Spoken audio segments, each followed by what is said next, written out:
So, what are we going to do about all these complaints I'm throwing out there? What I'd like you to consider doing is PFA, Practical Functional Assessment, and SBT, Skill-Based Treatment. It's been shown to result in meaningful outcomes. Do we need more research on this? Of course. Do we need to address some procedural things in our treatment process? Yes. Years of research questions, certainly. Is it the best I can offer right now to myself? Yes. Can I defend it to anybody? Yes. I want you to be able to, if you want to do this process, I want you to be able to defend it. So that's why we're going to talk about it, not just get to the nuts and bolts. Okay, I need you to defend the process because it is a little different way of approaching problem behavior, especially if you're a behavior analyst. But please know this is not just something that my crew, Tony and Shannon and I do. It's not something FTF does.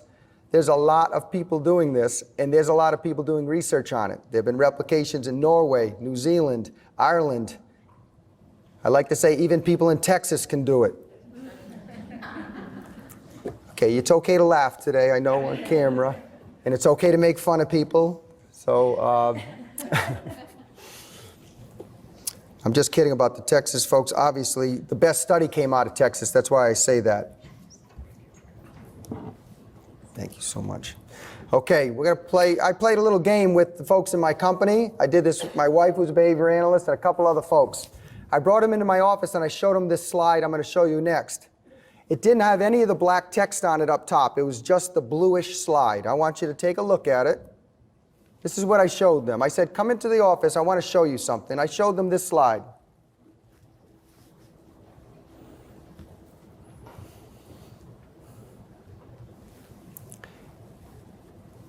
And I said, I made a slide that describes the practical functional assessment and skill-based treatment process in language anyone could understand. It highlights the values and the procedures in the process without tacking them with any precision, more categorical, more approachable. Now, people in the company were a little bit, give me a hairy eyeball, because they know how bad I am at making PowerPoint slides. And so they know that there's no way I spent any time in my office finding icons like this and aligning them up. So they were a little suspicious, but they went along with it. They said, yes, this captures the process. I like it. Yes, let's make this part of the training presentations and all that.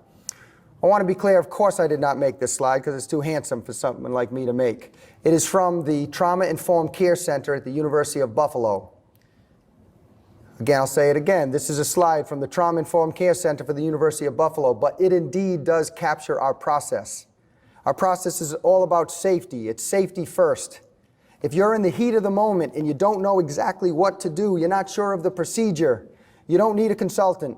You need priorities. If your priority is safety, you'll know exactly what to do in that moment. For instance, we often reinforce problem behavior immediately, even when we're in treatment, because that is the safest thing to do. I like to say reinforce problem behavior and live to teach another trial. Because if you don't reinforce problem behavior for many learners, you'll just get escalation, you'll get the meltdown, they're out of programming for a long period of time. It fits the protocols that we all write. It seems counterintuitive to reinforce problem behavior when you're in treatment, but 2 minutes later, you're right back at it, trying to build those skills. Safety first. There's a lot of choice in this process. I'm going to introduce you to a new model we call the enhanced choice model. This is a model where high-functioning kids with psychiatric illnesses come into the clinic and they have a choice to go home or participate in therapy. And then when they come down the hall, there's 2 rooms. They can either practice their skills or hang out. In our parlance, it's non-contingent reinforcement versus contingent reinforcement. And they choose to practice. And we never have to encourage people to do therapy. We don't need to touch them or carry them into therapy. They elect to do therapy. Choice. Collaboration. This whole process is about collaboration. What we're going to do tomorrow is about collaboration. Who are our main collaborators? The child or the young adult with problem behavior. Secondarily, the parents or the paraprofessionals who know the child. It's a highly collaborative process. In the very beginning, when we do a functional analysis, we always talk, well, we do a functional analysis to determine the function. I'll tell you 10 reasons I do the functional analysis, and one of them is not that. One of them is to build trust. I want to teach the child, trust me, when you engage in a little bit of problem behavior, it has a strong impact on this context. Trust me. Every time you do that thing, I'm going to give you all your reinforcers. Trust me. That's who I am. I'm not like everyone else you've met where it's intermittent and unpredictable. In the functional analysis, it is a continuous reinforcement schedule. Each and every time you give me that little problem behavior, it's reinforced. Now we can talk about like behavior analyst, or we can talk about it so other people can understand it. I'm teaching the child to trust me and this context. Secondarily, I'm trying to empower the child. I'm trying to teach them in the analysis that their behavior has power. They're like Iron Man. As soon as they give a little bang on the table, it's like, poof, the environment changes. That's what we're doing in the analysis. Okay? So let me bring it back to the main take-home point of this slide. What we do as applied behavior analysts when we're addressing severe problem behavior is trauma-informed care when done a particular way. If you do the PFA and SBT process, as we talk about over the next 2 days, you too are doing trauma-informed care. It is completely consistent with the model. Okay, let's talk about our priorities now in this process before we talk about our procedures. First priority, safety. Safety is not to be found in padded rooms, padded arm guards, helmets for the child or you. It's not found in termination criteria, nurses watching your analyses. That's not safe. That's preparing for it to be unsafe. Safety can be found in how you engineer the reinforcement contingencies. So we're going to spend a lot of time on how to engineer those contingencies for safety, because safety is paramount, not only in assessment, but in treatment too. Televisability, dignity. That's a big part of this process. I want to make sure when the analysis is done that that parent thinks we show total respect for their child and we show total respect for the implementer. Let me give an example of some disrespect that's very common in our field. I'm not going to point to anybody, but there's some people in this room that weigh about $110 soaking wet. They're very small, little petite ladies in the room.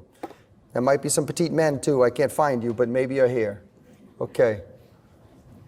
And we take a little petite woman, 22 years old, and we say, sure, go teach that man, that 250-pound man that just put the previous staff member out on workers' comp. Go ahead. We gave you a 2-3 day training. Go ahead. We're showing some members of our field some disrespect with that. A respectful process is one where we know that the people that work for us and with us will be safe when they enter the context in which they're trying to teach somebody with severe problem behavior. Again, I'm not trying to lay guilt trips here. I'm trying to bring us up.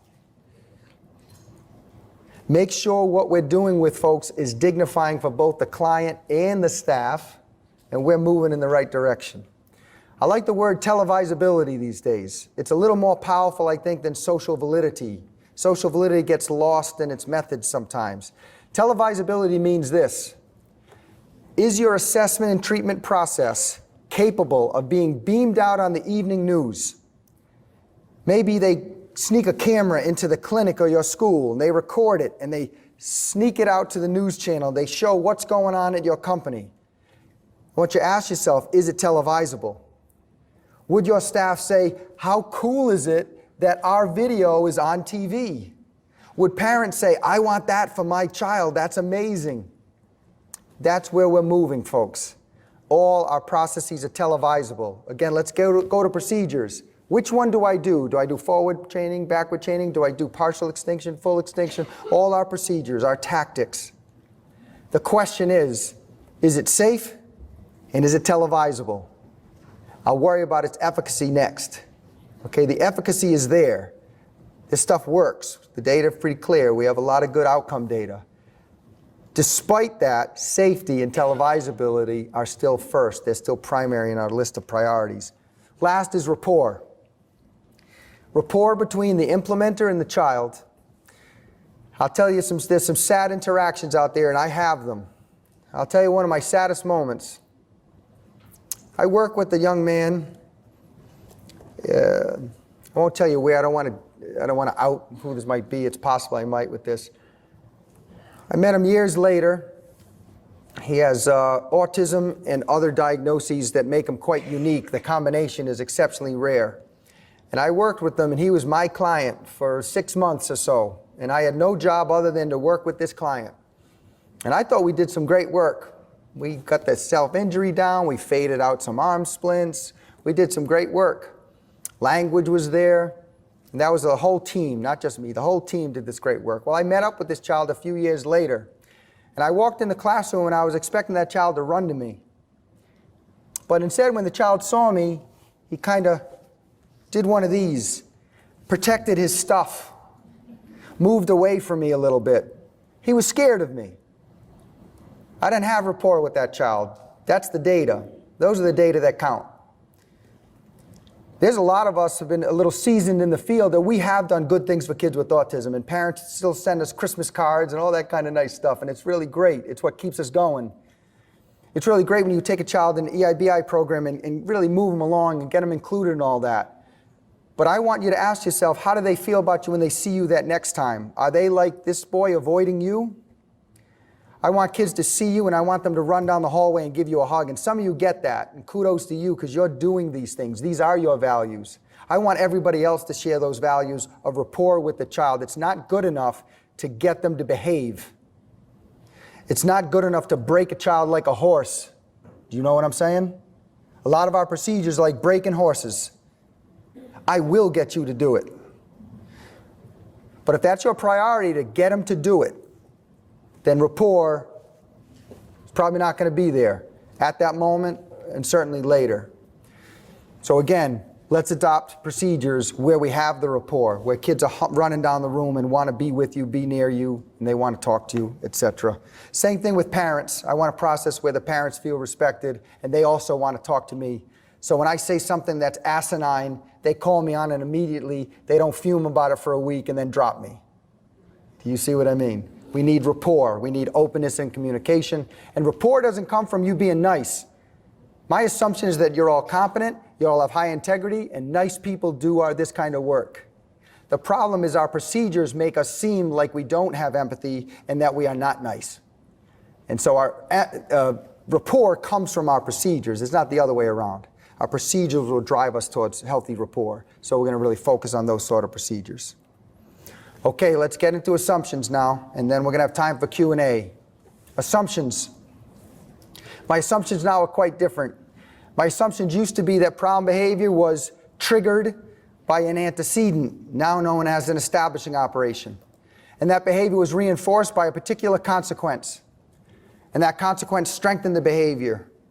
And my goal was to figure out what the reinforcer was and what the establishing operation was. And I spent much of my career doing that. But my assumptions are wildly different now. First one, I assume that multiple events co-occur to evoke problem behavior. It's not one event. If it was one event, as pattern-seeking humans, we would know that event like that and we would treat it. It's a combination. It's an interaction. Why on Monday can Johnny do his math, but on Tuesday he can't do his math? Why is that? Maybe on Monday, when he could do his math, the teacher asked him to give up his iPad just when he completed the game. But on Tuesday, she interrupted his iPad play when he was in the middle of getting to the next level. Maybe on Monday, when he had to put his iPad up, it stayed right on his table. I'm sorry, that was Monday. Monday's the bad day, yes? In this story? Okay. On Monday, he had to put his iPad up, but it went in the cart, and his classroom nemesis got access to his iPad. Number 7, that's his iPad. But his nemesis goes right up there and whoop, pulls out number 7 with a wink. On Tuesday, his nemesis was absent. No worries. The list goes on. Monday, the tough day was subtraction. Tuesday was addition. These things are subtle. Establishing operations are subtle, they're qualitatively rich, and they interact to evoke behavior. If our mission is to find the EO, we've already lost. We have to find the EOs. We have to combine them. Second, I don't believe that any problem behavior is maintained anymore by a single reinforcer.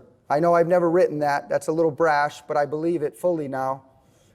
I don't believe there's a single problem behavior out there that is maintained by a single reinforcer. because I don't believe single reinforcers exist in nature as single reinforcers. We believe in single reinforcers because we love basic research and everything comes out of basic research, and yeah, we engineered the pellet to come down the chute and all that. But in life, things come together. There is no such thing as escape to nothing. Let's play this game. West Side, the gritty West Side. You're doing this clearly more than the East Side. Who called out recently sick from work and they were faking it? Raise your hand. Good. That's on camera. I love it. Okay. Keep that. Okay. Can we play a game? We'll play the game. You call. Do you have to do type out or call out? I cannot believe people can type out of work right now. Back when I had much more tough jobs, I would have been typing every Monday morning. I wouldn't have worked a Monday for a year. Okay, let's pretend they call. Hello, what's happening? Hello, this is Carol. What's wrong, Carol? Oh, you sound sick. I have a horrible headache. I don't think I'm going to be able to. You sound terrible. Well, I appreciate all the respect you're showing for the children by not getting them sick. Feel better. We'll see you when we see you. Click. Now, when you got off that call, did you just sit there completely satisfied with the relief of the negative reinforcer? And you sat there the whole time until you had to go to work the next day. Now, that seems absurd, right? Well, that's escape alone. But what did you do after you hung up the phone? You probably were relieved. Whew. Now, after you experienced relief, what did you do? We got a cup of coffee. Tangible? Started schoolwork. Cleaning the house, doing some schoolwork. I'll say what you don't want to say, but you probably did. You binged on Netflix, you shopped on Amazon. I know, I wasn't there, I'm not a stalker. I just know people. Facebook, okay. I probably wouldn't have gone on Facebook. People would have seen. There you go, you got to be smart. Okay. The point being that escape to nothing doesn't exist for us, and it doesn't exist for our children. And so asking the question, is it maintained by escape, is a selfish scientific process. That's satisfying your curiosity, but you're not tapping into the controlling variables for the child because it doesn't exist in nature, so why are we emulating that in the analysis? Do you know why it takes people 3 months to teach a child to hand a card to get a break? Because that's not the reinforcer, because it's richer than that. Because when you combine reinforcers, it takes you 30 minutes to teach a communication response, not 3 months. Functional communication training is not an IEP objective. If it makes its way to its IEP objective, it means your process isn't right. That should go fast. I don't care what the IQ is. Speed can be found in the motivation. And kids are motivated when you emulate the reinforcers that are controlling behavior in your teaching and therapeutic environments. If you take the rich, qualitatively rich reinforcement contingency and break it up into its component parts, those parts are either inert or at least weaker than when they were together. We call this an interaction. If I sat with my father, knee to knee, and we just had a conversation, knee to knee, do you know what I'm saying? My father would probably turn to dust. I would be very uncomfortable. We've never had that conversation, just face to face, just talking. Irish dads and sons don't do that, okay?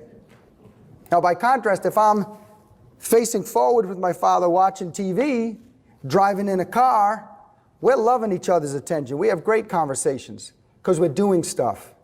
Attention goes better with stuff to do. And stuff to do is more fun when you got someone to do it with. These are interactions, but we've been constantly breaking apart the attention from the stuff. Understand, breaks are more fun when you got out of doing something that was tough and you got to go someplace that was great. Right? Getting out of doing that term paper is way better when you got something to watch on TV. And that something to watch on TV is a little more rich. The movie is a little more vivid when you're not writing that term paper. Right? Playing basketball in your driveway on Saturday morning, if you like basketball, is cool. That's fun. Playing basketball Monday at 1 in the afternoon, that's the best. I love it when my neighbors drive by and they're like, look at that guy, 1 o'clock in the afternoon. Who does he think he is? Do you see what I mean? Escape and tangibles, they go well together. These are interactions. Again, my assumption is that there are multiple reinforcers for problem behavior. Even kids where we think the reinforcer is just to access their stereotypy, it's escape from our demands two-axis stereotypy. There's almost always a combination. Again, these aren't facts. They're assumptions, and these are working assumptions that allow us to be nimble in the process. The last assumption is perhaps the most powerful assumption. It's that different forms of problem behavior serve the same function. Different forms of problem behavior are probably maintained by the same set of reinforcers. Again, these are assumptions, not facts. If we go in with this assumption, we're going to have a very practical process and outcome. Let me explain this.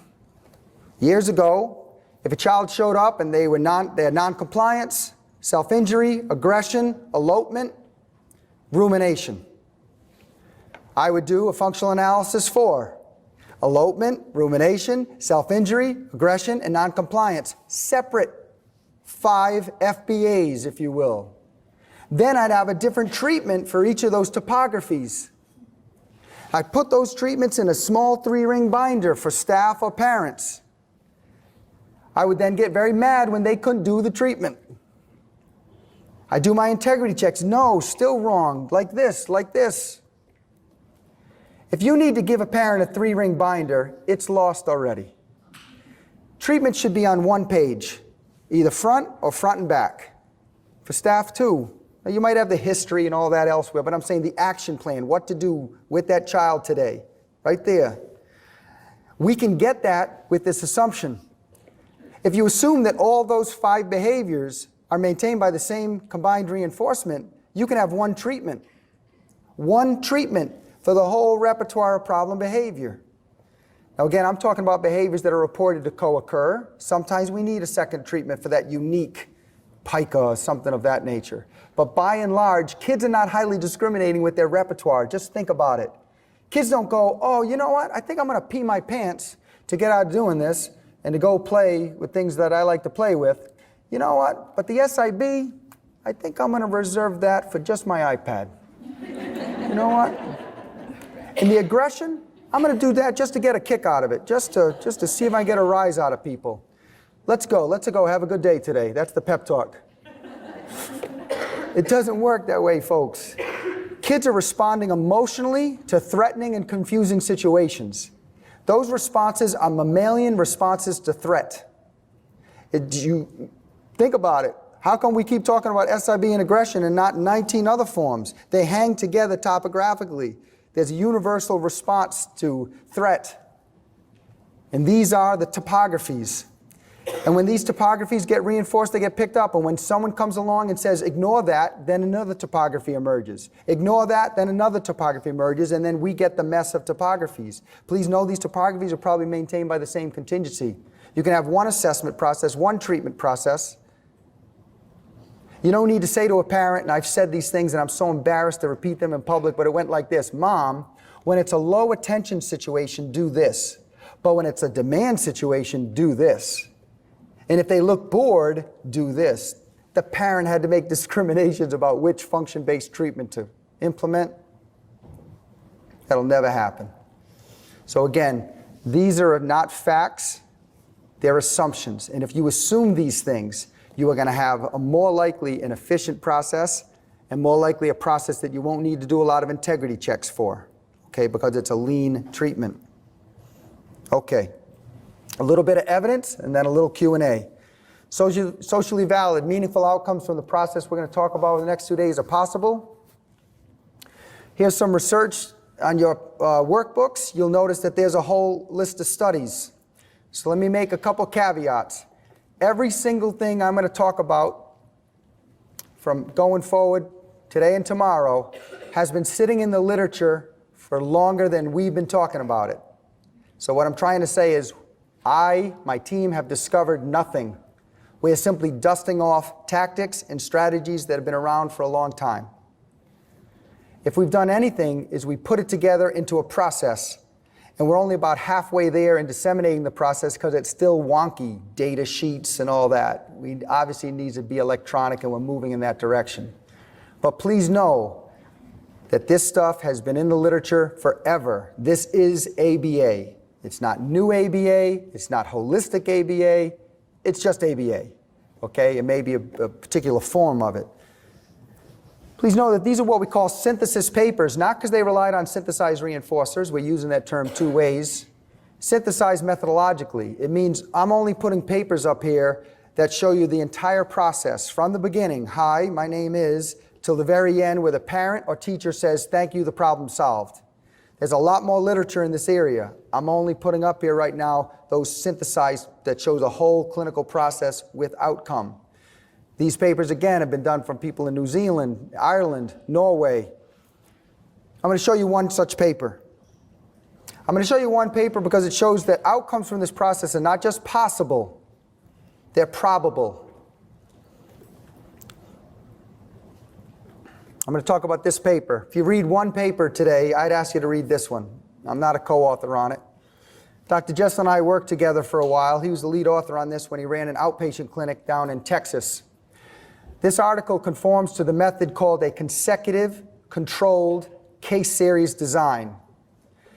And I'm not saying that to barrage you with a lot of words. I'm saying that because it's a really important methodological tactic, and I want you to know it because I want you to read articles in our field when you see that they too have adopted a consecutive, controlled case series design.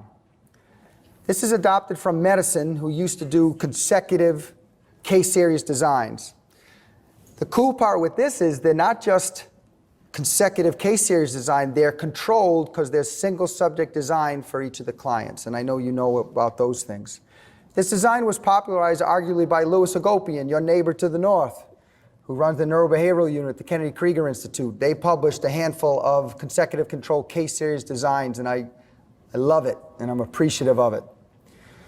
And for instance, one of their Louis Agopian's consecutive control case series design revealed that at Kennedy Krieger, arguably the best place for standard analysis on earth, that they get an effective or differentiated outcome 47% of the time. We replicated that. We got it 44% of the time when we too ran standard analyses. What Joshua found in this study with a consecutive control case series design is he got an effective analysis in all cases, and he got a socially meaningful outcome in 22 out of 25 cases. And he reduced problem behavior in the most evocative situation people could describe that he could emulate in all cases. Outcomes from this process are not just possible, they're probable. I'll be very clear, I'm not as good as Josh. I don't get these outcomes. And part of it is because we are a consultant group. We consult at a distance. I'll give you some data that isn't out yet. We were hired by the Department of Health and Human Services at the state of Michigan. Part of that process in our third iteration was to bring on the 20 folks with a severe problem behavior, among the most severe problem behavior folks in Michigan, from companies that would dedicate 4 hours a week to those children and 1 hour collaborating with us via Zoom. We had 20 of those clients. 60% of those clients had a socially meaningful outcome in 4 months. That's what I'm saying. That's where we are. We're not perfect.